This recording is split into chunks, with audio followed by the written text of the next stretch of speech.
구간을 정해놓고 그 구간을 여러 번 반복하면서 그 구간에 담겨진 진리를 묵상해보자 라고 시작을 했어요.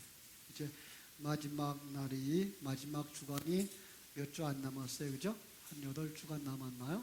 6주간 남았나요? 이제 그렇게 남았는데, 금년에 아마 못 다 볼 것 같아요. 몇 주는 못 볼 것 같은데, 그건 넘어두고 우리에게 주어진 이 부분들을 정말 잘 읽어가면서 그 속에 담아준 하나님의 진리를 깊이 묵상을 했으면 좋겠다라는 생각입니다. 오늘 그래서 베드로 전후서, 요한 1, 2, 3서, 유다서 이렇게 되어져 있어요. 베드로 전서는 5장으로 되어져 있고요. 베드로 후서는 3장으로 되어져 있어요. 8장이죠. 그 다음에 요한 1서가 5장으로 되어져 있고요. 요한 2서, 3서는 한 장씩, 유다서도 한 장씩 이렇게 되어져 있어요. 많지 않아요.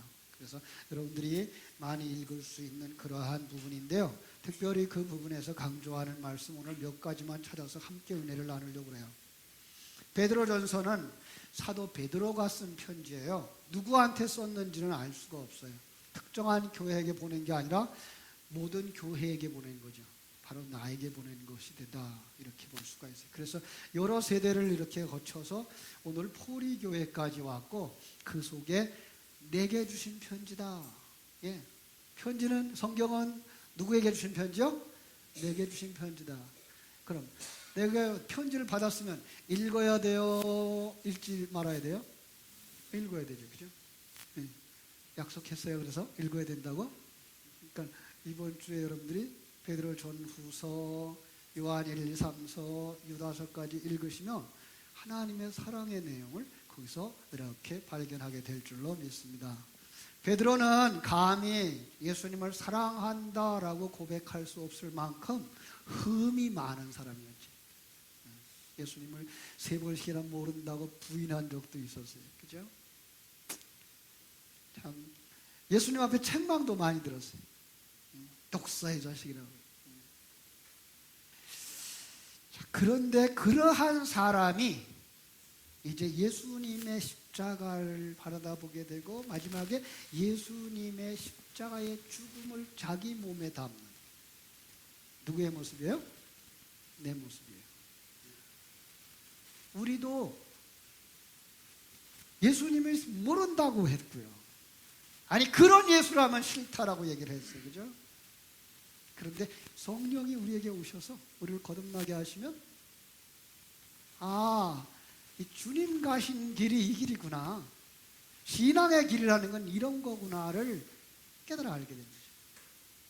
신앙의 길이 무엇인지를 알게 됩니다. 매일 매 순간의 삶 속에서 십자가를 지고 가는 삶이라는 걸 알게 됩니다.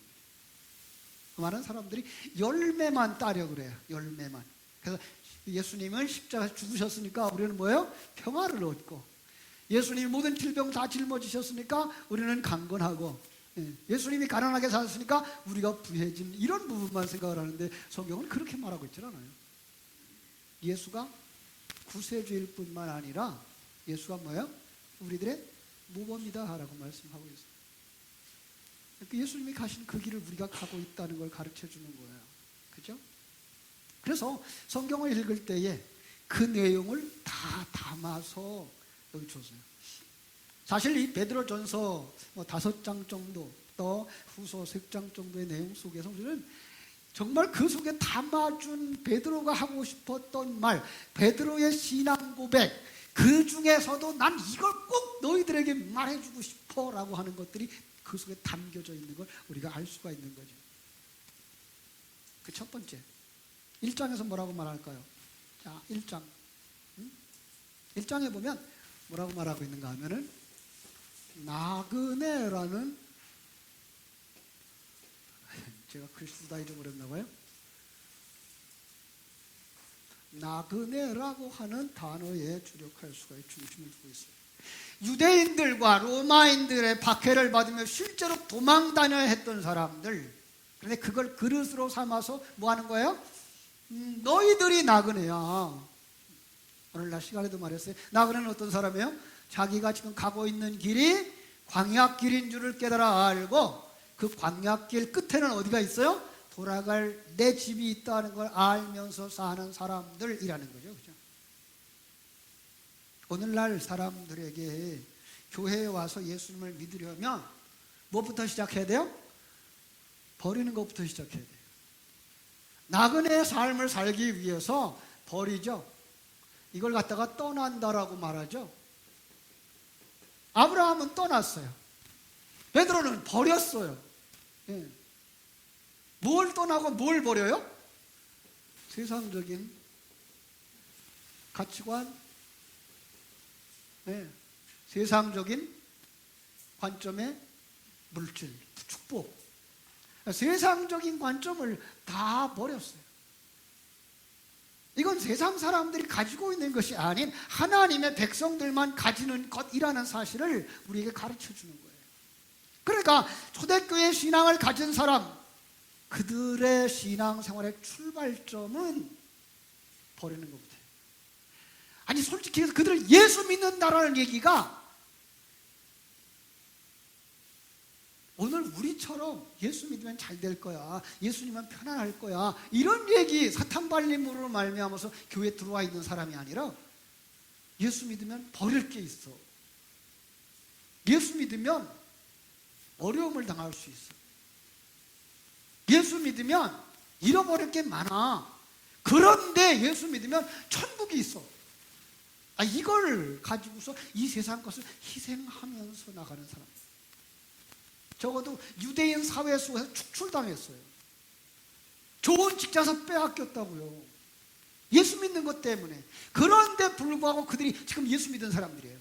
이 지금 흩어진 나그네라고 하는 예수 믿는 사람들은 그럼에도 불구하고 나 예수 믿겠어요. 그리고 와서 세례받은 사람들인 거예요. 그런데 그렇게 신앙을 가지고 출발을 했는데 불구하고 그들이 지금 어떻게 서하고 있는 거예요? 아직도 버려야 할 것들이 많은 존재로 살고 있다는 거예요. 야, 너희들 나그네야. 왜 그것들에 대해서 연연하고 있는 거니? 이렇게 말씀하고 싶은 것이 이 베드로전서인 거예요. 여러분, 얼마나 사람들이 모순됩니까? 그들은 신앙생활을 하면서 뭐예요? 순교를 각오하고, 잃어버릴 걸 각오하고, 왕의 자리에서 내려올 걸 각오하고 신앙생활 출발을 했는데 얼마만큼 살아가는 동안 뭐 하더라고요? 옛사람의 습관이 그대로 일어나더라고요. 이게 인간이에요. 이게 우리가 살고 있는 모습이에요. 그러니까 우리가 예배를 드리고 설교 말씀을 듣고 간증을 들으면 야, 나도 좀 그렇게 살아야지, 믿음으로 살아야지, 버릴 건 버려야지 결심을 하는데도 불구하고 예배당 문을 나서는 순간, 직장에 가는 순간, 그리고 경쟁의 출발선에 서는 순간 우리는 또다시 옛사람의 모습으로 나타나더라는 거죠. 이 죄의 근성이 얼마나 무서운 건지를 가르쳐 주는 거예요. 이 나그네라고 하는 단어 속에서 이거 발견할 수 있어요. 그런데 그 속에서 이 버려야 할 걸 버리고 옛사람을 벗어버리고 세상 관점을 벗어버리고 하나님의 사람으로 서기 위해서 뭐가 필요하다고요? 2장에서 얘기하는 거죠. 뭐라 그랬어요? 신령한 젖을 사모하라, 이렇게 말하고 있는 걸 우리가 보게 됩니다. 그렇죠? 갓난 아이같이 순전하고 신령한 젖을 사모하라. 이로 말미암아, 이는 그로 말미암아 너희로 구원에 이르도록 자라게 하려 함이라. 예. 그러니까 한쪽 버리기 위해서는 한쪽에 뭐예요? 채워줘야 되는 거예요. 특히 신령한 젖을 찾는 성도들의 자세를 갓난 아기들이 엄마의 젖을 찾는 것에 비교해서, 왜 아이들이 엄마 젖을 그렇게 찾죠? 안 먹으면 죽으니까. 여러분, 여기다가 신령한 젖이 어떤 거예요, 그럼? 하나님의 말씀이죠. 생명의 말씀이죠. 우리 말씀을 읽고 듣고 그 묵상하는데 목숨 걸어야 된다는 얘기죠. 이거 안 하면 죽는데라는 거죠. 근데 우리는 이거 안 해도 다 안다고 생각을 하고 있어요. 그 세상 일이 더 바빠. 예. 세상 일이 바쁘면 말씀을 읽는 걸 제쳐놓고 세상 일부터 해. 이거 정말 우리 모순이죠. 이거 안 먹으면 죽는다라는데, 그래서 과거에 우리 목사님들은 성도들에게 그렇게 얘기했죠. 하루에 성경을 석 장 읽기 전에는 뭐 하지 마라? 밥 먹지 마라. 내일부터 실천하실 분. 한 사람도 없어요. 아니, 이거 안 먹으면 죽는다는 걸 안다면서요. 우리 포리교회는 그런 교회예요. 우리 장로님 형제들이 그렇게 사셨어요. 성경을 안 읽으면 밥을 안 먹는. 네. 근데 오늘 너무나 많이 변질되세요. 다시 회복하십시다. 네. 석장은 둘째치고 적어도 아침 먹기 전에 한 장, 점심 먹기 전에 한 장, 저녁 먹기 전에 한 장, 밤참 먹기 전에 그날 읽을 분량 다 읽기. 그랬으면 좋겠어요. 우리 같이 한번 이번 주에 읽을 베드로 전후서, 요한 1, 2, 3서, 유다서까지 한숨에 읽으면 몇 분 걸릴까요? 1시간 더 다 읽어낼 수 있어요. 연속극 한 극만 안 보면, 그죠? 우리 성경 읽을 수 있어요. 요즘은 좀 힘들겠다. 왜? 저녁 8시부터 10시까지 당일 기도회에 나와야 되니까. 방법이 있어요. 7시에 나오세요. 7시에 나오셔서 1시간 동안 성경 읽고 기도회에 참석하셔요. 정말 큰 은혜가 될 줄로 믿습니다. 신령한 조절 사모하는 여러분 되시기를 주님의 이름으로 축복합니다. 더 나아가서 이 돌로만 설명하지 아니하고 4절에서 뭐라고 말하면 돌이라고 얘기해 보세요. 돌. 자, 오늘 몇 가지 단어만 기억하고 가자고요. 돌. 어떤 돌일까요? 여기는 지금 산돌이라고 말하고 있어요. 여러분, 돌 그러면 생각나는 돌이 있습니까? 성경 속에서 생각나는 돌. 다윗의 돌멩이 5개. 그죠? 물맷돌. 또 아까 금방 얘기했던 무슨 돌? 연자맷돌. 연자맷돌. 그런데 여기서 지금 산돌이라고 얘기하고 있어요. 돌은 돌인데 살았대요. 누구 얘기하고 있는 거예요? 금방 그랬어요. 산돌같이, 예? 산돌이신 예수께 나아가. 산돌이 누구예요? 예수.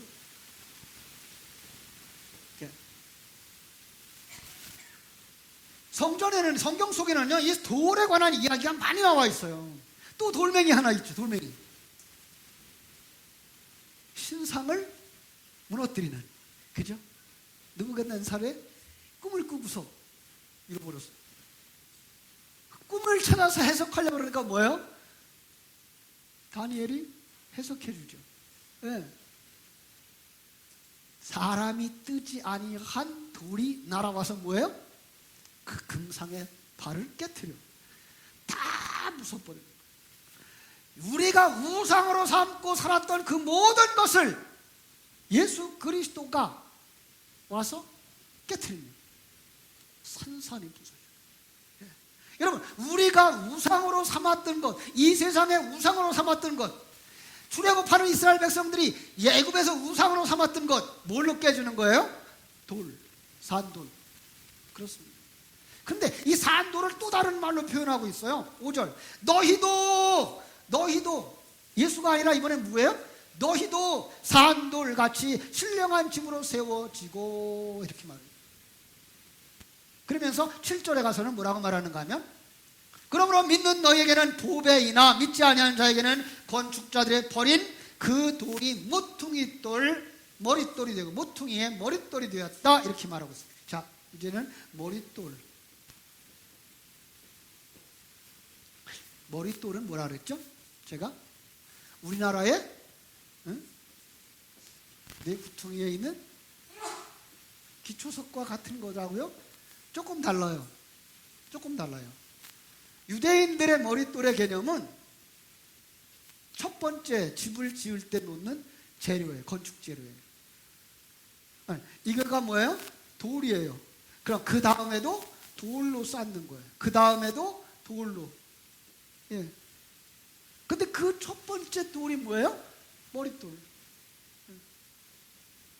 그러면 첫 번째 돌이 예수예요.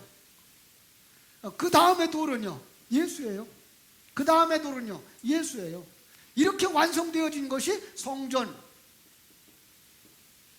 그런데 성전을 갖다가 하나님은 누구라 그래요? 누가 성전이에요? 여러분이 성전이에요. 근데 여러분이 여기 가 있는 거예요. 여러분이 여기에 지금 하나하나 있는데 여러분의 색깔이 없어. 왜요? 내가 다 비워지고 내 안에 누구만 계셔요? 돌만 있어. 가슴을 이렇게 탁탁 쳐봐요. 딱딱한가 안 한가. 그죠? 돌을 때리는 것 같으죠? 예수 그리스도가 우리 속에 가득 차요. 갈라디아서 2장 20절에서 그랬잖아요. 내가 사는 것 이제 누구예요? 내가 아니요? 내 안에 누구? 그리스도. 예, 내 안에 그리스도. 그러니까 예수로 채워지는 거예요. 그런데 그 예수가 누구라고요? 성경에 보면 그 예수가 신이에요. 성경은 그 신을 뭘로 묘사하는가 하면 보석으로 묘사한다고요. 자, 그래서 성전에 딱 올라가니까 계시록 21장, 22장 속에 나오는 이 성전이 뭘로 지어져 있어요? 보석으로 지어져 있는 거예요. 이제 아시겠어요? 그 보석은 누구예요? 예수. 보석은 누구예요? 하나님. 여러분 속에 누가 계셔요? 하나님. 그 여러분이 성전이 되어지니까 여러분 속에서 여러분이 나타나고 여러분이 보여지는 게 아니라 누구예요? 하나님이 보여지는 거예요. 그러니까 그러면 지금 우리가 이 세상 살아가는 날 동안 우리가 행동하는 그 모든 것들을 누가 한다고요? 하나님.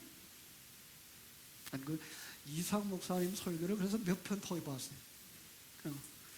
이분의 그 삶의 모습들을 쭉 보면서 또 그 앞에 있었던 누구요? 이준 목사님. 사람 기죽게 만들대요.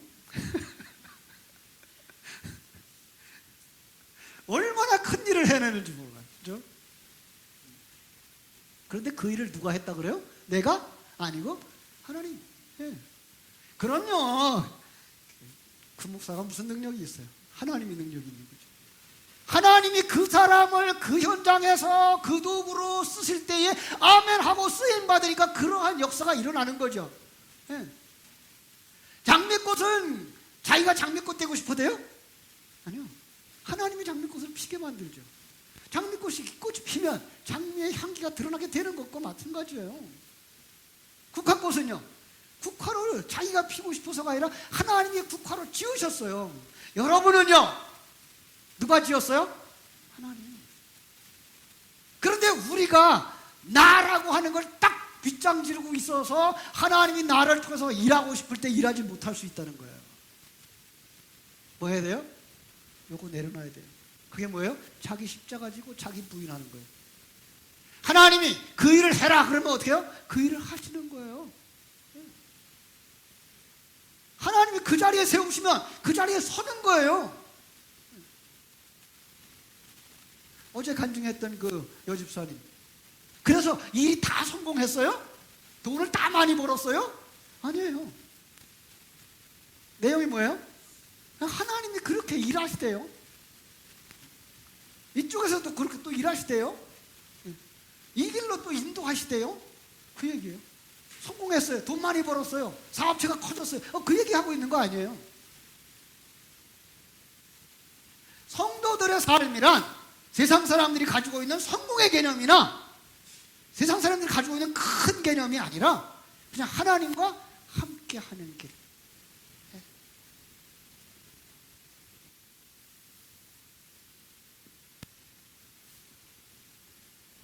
거기에 하나님이 영광을 받으시고 하나님이 일을 일되게 하시는 줄로 믿습니다. 우리가 그 삶을 사는 거예요. 그게 뭐예요? 예수 그리스도, 머릿돌이신 예수 그리스도를 닮아가는 삶이라 이렇게 말하고 있는 것을 우리가 볼 수가 있습니다. 그렇습니다. 자, 하나님께서 우리에게 돌이 되라고 말씀하십니다. 그렇다고 돌머리가 되라는 얘기는 아니에요. 자, 그 다음에 하나님께서 우리에게 주시는 말씀, 요한서신으로 갈게요. 요한서신으로 가서 요한서신에 어떤 말을 가지고 계시죠? 베드로 후서 얘기하는군요. 베드로 후서에 보면은요, 그 속에서 성결한 생활에 힘쓰라 라고 말씀하고 있어요. 주보에 보세요. 베드로전서 1장 1절부터 11절 성결한 생활에 힘쓰라. 그리고 1장 12절로 21절 신앙의 근거를 확인하라. 세 번째, 거짓 교사들에 대해서 경고하더라. 이렇게 해서 석장이에요. 여러분, 우리는 이 땅에 살아가는 날 동안 거짓 선지자들과 싸워야 돼요. 근데 거짓 선지자가 어떻게 와요? 천사를 가장하고 와요. 이 세상에서 성공을 가장하고 와요. 이 세상에 잘 먹고 잘 되는 것 가지고 와요. 여러분, 거기에 정신 팔리면 안 돼요.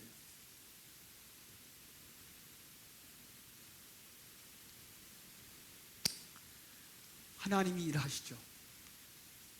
그런데요, 그가 움직였던 돈의 양은 오늘날 불신자들 대기업가가 움직였던 돈의 양보다는 많아요, 적어요? 많지 않아요. 네. 그러니까 그러한 큰 그릇으로 일했던 분을 보여주고 있는 거지, 우리도 그렇게 살면 그 큰 그릇이 된다라고 얘기하는 건 아니에요. 그런데 세상 사람들이 계속 이쪽에 속는다니까요.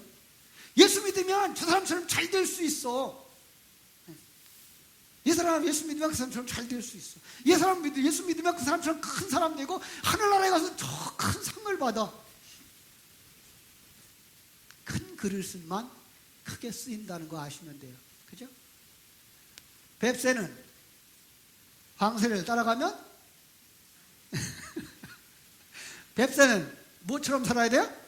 뱁새처럼 살아야 돼요. 그죠? 그냥 우리는 우리대로 살자고요. 그런데 중요한 것, 이 정신 가지고 하나님 허락하시는 환경 속에서 하나님이 하시는 그 일에 자신을 드리는 삶을 살아갈 수 있게 되기를 주님의 이름으로 축복합니다. 그 사람이 빛이라는 거예요. 그게 요한서신이에요. 요한복음, 요한 1서에서는 뭐라고 말하고 있는가 하면 1장에서 빛이다 라고 말하고 있어요. 요한 1서 1장부터 2장까지 얘기해서 하나님은 빛이시다.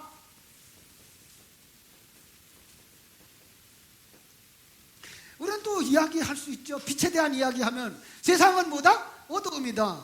세상에 속해 살던 사람은 뭐다? 어둠에 속한 자다. 이제 너희는 세상의 빛이다. 그럼 이제 우리는 누구에게 속한 자예요? 하나님에게 속한 자. 이제는 우리는 누구처럼 살아야 돼요? 빛처럼 살아야 돼요. 예. 이게 하나님이 우리에게 주신 이야기예요. 그런데 그 빛을 이 3장 누가 또 한숨을 쉬셔요?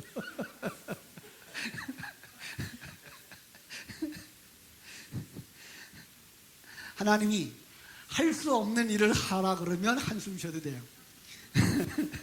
그런데 하나님은 할 수 있게 해 주시는 분인 줄로 믿습니다. 네. 큰 일을 못한다고 한숨 쉬지 마시고요. 나는 요만큼 할 수 있어. 믿음만큼 하시면 돼요. 그게 뭐예요? 내가 알고 있는 사랑이에요. 그래서 3장부터 뭐라고 되어 있어요? 3장부터 5장까지 1장에서 2장은 빛이라고 그랬고 3장에서 5장은 사랑이라는 말을 쓰고 있어요. 네. 사랑? 네. 성경의 사랑, 우리는 뭐라고 생각한다고요? 그 사람을 그냥 끌어안고 이뻐해 주는 거? 아니고 하나님을 아는 거. 그죠? 그래서 십계명을 뭐라 그랬어요? 하나님 사랑, 이웃 사랑. 그런데 하나님 사랑, 이웃 사랑이 어떻게 표현된다고요? 하나님을 아는 것, 그걸 가지고 이웃에게 전하여 주는 것, 이게 하나님 사랑, 이웃 사랑이라고 이렇게 설명을 해줬잖아요. 그죠? 먼저 우리는 뭐 해야 돼요? 하나님을 아는 사람 되죠. 하나님 어떻게 알아요? 하나님 어떻게 알아요? 진리의 말씀을 통해서. 그 말씀을 들어야 돼요. 말씀 읽어야 돼요. 말씀을 되새김질 해야 돼요. 그러면 하나님께서 우리에게 사랑을 가르쳐 주세요. 그래서 하나님은 사랑이시니라고 말씀하고 있는 거예요. 그 사랑 안에는 뭐가 담겨져 있다가 거꾸로 보면 사랑은 하나님이다. 사랑이라는 단어 속에는 하나님이 들어가 있다. 하나님을 아는 거예요. 그분과 하나 되어지는 거예요. 그분의 계획을 알고 그분의 계획대로 살고 있는 자신을 발견하는 게 뭐예요? 하나님을 아는 사람. 두려움이 있다 없다? 없어요. 이번에 정말 사람 기죽이 돼요. 강사들 나와가지고 우리 믿음으로 살았고 아름다운 열매를 맺으면서 살아왔다고 생각하는데 그분들에 비하면 이건 아무것도 아니야. 예, 정말 그렇게 사는 사람들이 있구나. 그렇게 하나님을 아는 사람들이 있구나. 그렇게 하나님과 동행하는 사람들이 있구나. 예.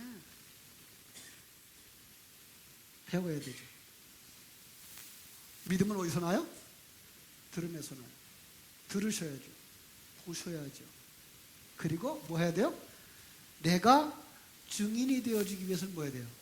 내가 그 자리에 들어가야 되죠. 그 사람이 뭐 하는 사람이에요? 하나님을 사랑하는 자예요. 그 사람은 그 하나님을 그냥 향기처럼 드러낼 수밖에 없고 말씀을 전할 수밖에 없고 그 사람 통해서 일하시는 하나님을 볼 수밖에 없는 거죠. 그게 사람이에요. 그렇죠? 그때 또 조심하라. 요한 2서 적그리스도. 하나님을 사랑이니까 그 사랑 어떻게 하라? 서로 사랑하라 라고 말하고 있어요. 서로 사랑하는데 그 서로 사랑하면서 속지 마라. 적그리스도가 너희를 유혹하고 있다라는 거죠. 또다시 세상에 유혹이 들어오는 거죠. 또다시 세상에 유혹이 들어오는 거죠.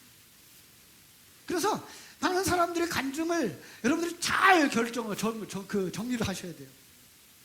어떤 사람들은요, 그 놀라운 하나님의 일하심의 결과는 이 세상에서 큰 열매로 나타나고 좋은 걸로 주셨다로만 열매를 맺으면 그건 자칫 어디로 갈 수 있어요? 기복주의로 갈 수 있어요. 예. 중요한 건 뭐예요? 그거는 크고 작고 관계없다니까요. 그건 그 사람의 그릇 크기만큼 되어지는 거라니까요. 그 사람이 정말 거기에서 하나님과 함께하는 임마누엘을 누렸느냐? 예, 그거예요. 그가 하나님 주신 사명을 깨달아 알고 그 일을 감당하느냐? 그렇지 못하느냐예요. 정말 하나님이 주신 그 생명을 가지고 살아가느냐? 그 생명이 다음 세대에게, 다른 사람에게 전달되어지고 있느냐라는 거예요. 그걸로 만족한 거예요. 근데 이상 목사님이 그걸 가지고 있어요. 그분의 간증을 여러 편 더 읽었어요. 들었어요. 그냥 하나님이 일하시는 것까지예요. 그렇게 도와줬는데 오히려 그들이 그 도움을 받은 것 때문에 순교하는 자리까지 들어가고, 어떤 사람은 복음을 듣고 한국에 나와서 목사가 되기도 했고. 재미난 얘기 하나 할게요. 그 사형리 책을 한 500개 가지고 북한에 들어갔어요. 근데 이거 가지고서는 하나하나 설명을 해줘야 될 것 같은데 그러다간 잡힐 것 같더래요. 그래서 그 자기 감시하는 사람 약 갖다 달라고 해서 약 가질라 보내놓고는 그거 갖다가 화장실에다가 집어넣은 거예요. 난 버린 거예요. 그런데 얼마만한 세월이 지난 다음에 한국에서, 북한에서 나와서 목사가 되어진 사람이 자기 설교를 듣다가 목사님이 그랬군요. 그들은 기차가 지나가면, 그 관광버스가 지나가면 그 옆에서 일하지 않고 가만히 서 있는데요. 근데 그 가만히 서 있는데 뭐가 펄럭펄럭 쏟아지더라는 거죠. 가서 보니까 뭐예요? 똥 묻은 전도지. 그걸 보고 예수를 영접하고, 그걸 보고 나만을 동경하고, 그 나만에 나와서 그 예수와 함께하는 삶을 살겠다고 목사가 됐더라는 거예요. 하나님의 일하심은 우리가 생각하는 것보다 더 놀랍다는 사실을 알아야 돼요. 우리는 거기에 어떻게 쓰임받느냐. 매일 매 순간을 주님과 함께하는 삶을 살아가느냐 살지 못하느냐라는 거죠. 그래서 난 이거 하면 이렇게 하면 이러한 열매를 맺을 거야라는 내 계획이나 내 어떤 포부가 아니라 그냥 하나님이 이 일에 나를 어떻게 쓰시는가를 보고자 하는 그 믿음 가운데서 주님의 손에 붙잡힌 바 되어져 쓰임받는 그 삶, 그게 바로 하나님의 영광을 위한 삶이다라고 고백하시더라고요. 그렇습니다. 정말 우리는 성도의 의무와 봉사를 감당하는 자가 되어져요. 이게 요한 3서예요. 하나님의 자녀답게 살아. 예? 그런데 하나님의 자녀답게 살지 못하는 자의 마지막은 이러할 것이며 하나님의 자녀답게 살아가는 자의 마지막은 이런 것이야 라고 결론을 맺고 말아요. 그리고 유다서에서 다시 한번 거짓 선지자 이단에 대한 경고를 하고 마치는 것을 우리가 보게 됩니다. 그러니까 베드로 전서, 후서, 요한 1, 2, 3서 그리고 유다서 속에서는 이렇게 몇 가지, 그죠? 하나님의 은혜, 그 안에서 우리에게 주신 참으로 우리의 정체성, 여기서 말한 것처럼 나그네의 삶, 저주를 사모하는 삶, 돌 같은 삶, 돌이 우리 안에 들어와서 우리를 돌로 만드는 삶, 그것이 뭐라고요? 그것이 하나님의 백성, 그 하나님의 백성답게 사는 삶, 그것이 하나님의 생명에 의한 삶, 그렇게 사는 삶이 요한일서 빛이다, 사랑이다. 그 하나님의 사랑을 알았으면 이웃을 사랑하는 자가 되라, 적그리스도를 삼가하고, 그리고 성도의 책임과 의무를 다하면 하나님께서 상 주실 거다. 그 상은 어떤 상? 천국에 들어가는 상. 그리고 이단으로 경계하면서 거기에 속지 마라. 하나님 주신 관점을 가지고 승리의 삶을 살아. 여러분, 실제적이고 구체적인 내용은 여러분들이 베드로전서를 읽고 요한서신을 읽고 은혜 속에서 정말 여러분의 것이 되어지기를 주님의 이름으로 축원합니다. 기도하겠습니다.